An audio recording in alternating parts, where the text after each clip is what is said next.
Anime is famous for a great many things. Big bombastic battles, bad CGI, the power of friendship, tits. But if there's one thing that anime isn't famous for, then it's horror. Finding a good horror anime is like finding a good romantic partner. It can be a bit of a struggle. Now there are some good ones out there for you to find, but on the whole, horror is a bit of a lost cause in the anime medium. So when it was announced that the Uzumaki manga from the twisted mind of Junji Ito was going to be getting an anime adaptation, people were ecstatic. Hype which reached a fever pitch after the first few trailers were released. The footage showcased in these trailers looked so incredible, and a lot of people felt that this would be the anime to break the Junji Ito curse. For you see, Junji Ito may be regarded as a horror genius in the manga space, but in the anime medium, it appears that all his works are fated to receive poor adaptations. Even Ufotable weren't able to overcome this. However, it really did look like Uzumaki would be the one to break the cycle. This show was going to be so creepy and scary that you would have to watch some episodes of a show like Naruto to calm yourself down afterwards. Wait, hang on a second.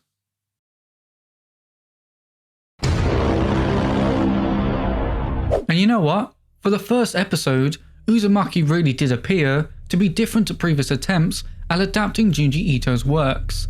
This anime didn't just look good, it looked fantastic. From the character models to the environments to the smallest of details. Every part of the first episode looked like it had received so much attention and polish. I'm not going to pretend that I understand exactly how they animated this show.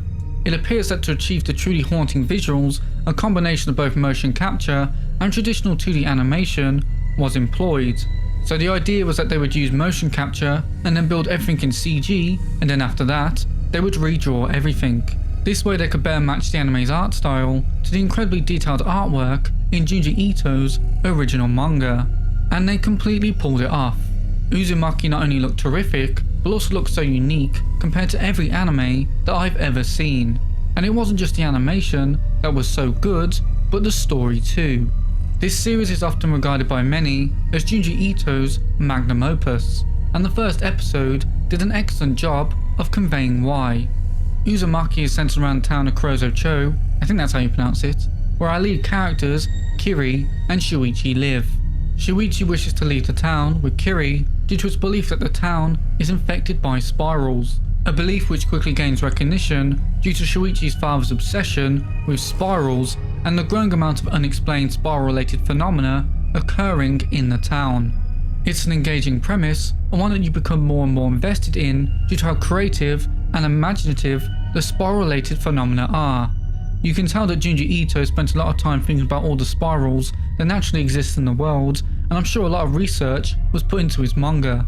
I personally didn't find the first episode too scary, but I did think it was very clever in its approach to its premise, and it did have one moment that made me extremely squeamish. Oh fuck, no, I'm not watching this anymore. I'm turning this over. Oh, that's so much better.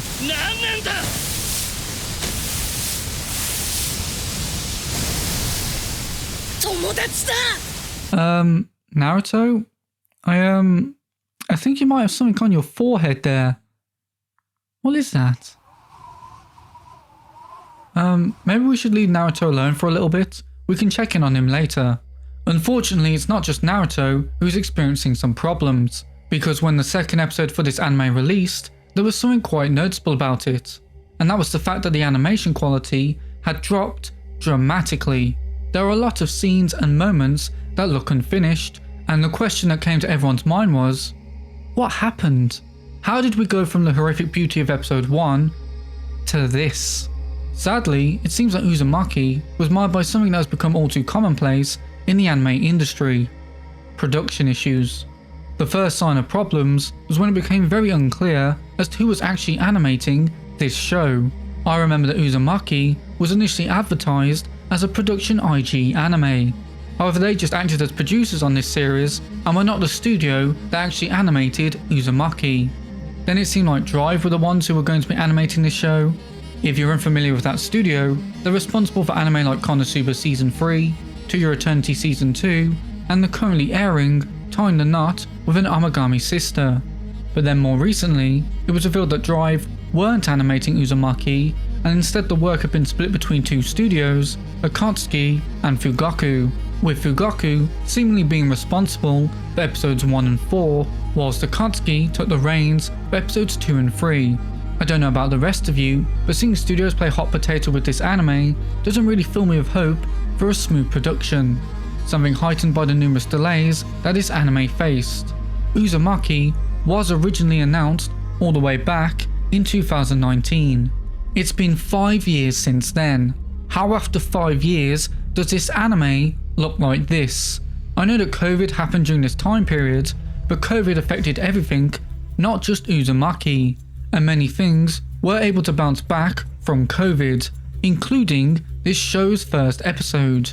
So why was there such a noticeable drop in quality between episodes 1 and 2? Well, we did get some form of answer from one of Uzumaki's executive producers, Jason DeMarco.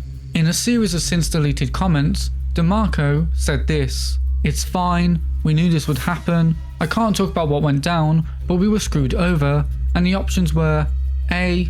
Not finish and air nothing and call it a loss, B. Just finish and air episode 1 and leave it incomplete, or C. Run all 4, warts and all. Out of respect for the hard work, we chose C." He would go on to express understanding for everyone's collective disappointment in episode 2, and vaguely hinted at Uzumaki's fall off being on the shoulders of a specific person. These statements shine a bit of a light on the mess that occurred behind the scenes of this anime, but it still isn't particularly clear what led to Uzumaki's downgrade. I think there would be a lot more sympathy had this not been a series that we waited 5 years for, as well as it only being 4 episodes long with 2 studios sharing the load, and had it not also released during this anime season, a season which is packed to the brim with beautiful shows like Dandadan, Blue Box, ReZero Season 3, Ranma and a Half, and Bleach 1000 Year Blood War. In fact, I believe that a similar amount of time was spent on 1000 Year Blood War's first core as was on Uzumaki. All these anime look better than Uzumaki, and all of them are longer series too. The state that the Uzumaki show ended up in is completely unacceptable, and whilst I do think that the animation improves for episodes 3 and 4, it still does not reach the heights of the pilot. Unfortunately, animation is not the only issue that this series faces. Uzumaki suffers from some truly terrible pacing. We are blitzing through the source material. Everything passes by so quickly that it feels like we're just jumping from set piece to set piece. It results in there being a noticeable lack in tension, and I can't really get invested in anyone, which means that a lot of the horrifying moments and shocking fates of characters just have no impact on me. At times, it just feels like there's a lot of really weird things happening very quickly with little to no build up to those moments. It's obvious that this anime needed more episodes to properly tell this story and recreate the atmosphere and slowly suffocating vibe of the manga. Because content has been squashed and removed from the source material, it leads to the viewer being confused and asking many questions. Like the big one, why don't they just leave? After episode 2, that was what I kept asking, and it never really got addressed until the final episode. There is more than enough crazy stuff occurring to convince anyone to leave that town, yet everyone drags their feet and refuses to even consider it. Apparently, it actually does get addressed in the manga, but in the anime, we're just left hanging. These pacing issues and truncated content are also what I consider to be responsible for me finding the ending to this story so underwhelming. Without spoiling anything, the show just kind of ends. Yes, we do get a climax, and I think the show goes in a very unique and interesting direction for its ending, but before I even have time to take in what I just watched, the credits roll, and I'm just left there going, is that it? Just like the rushed fates of other characters, it felt like the anime wanted to do nothing more than end itself, and I was just left feeling empty. This show is nothing more than wasted potential. That first episode was great, and it teased us with what an Uzumaki adaptation should look like, and that's something that the rest of the series could not escape. Now, whilst the rest of the show isn't as good as episode 1, I don't want to act like there's nothing good here. This is still Uzumaki, and this is still a glimpse of the warped, horrific stuff that Junji Ito thinks about regularly. Some of the stuff that I saw in this anime is so creative and so different to anything that I've ever seen that I still got a kick out of seeing it. Although I do think that sometimes the series veers into too silly territory, like that hair battle that wouldn't feel out of place in JoJo. And whilst this show isn't very scary, I say that as someone who's massively afraid of horror and tries to avoid it at all costs, there were still some moments that managed to creep me out a little. In fact, despite being the worst episode of the series, episode 2 actually managed to creep me out the most. And that's because I have a fear of snakes, and this episode tapped into that fear repeatedly. Also, I do think that there are still moments of good animation in the later episodes. It's just that these episodes aren't finished and lack some much needed polish, especially for the jump scares. There are a few here and not a single one worked. All in all, Uzumaki will be remembered for what it could have been, and like everyone else, I'm very disappointed in this anime. I really do hope that the next attempt at adapting Junji Ito's works is a lot better than this one, because he deserves at least one good anime adaptation. But that will have to do for today. Don't forget to... hang on, I nearly forgot myself. We need to check in on how Naruto's doing. Hey Naruto! Oh. Well, I guess you could say that things really spiraled out of control with this one.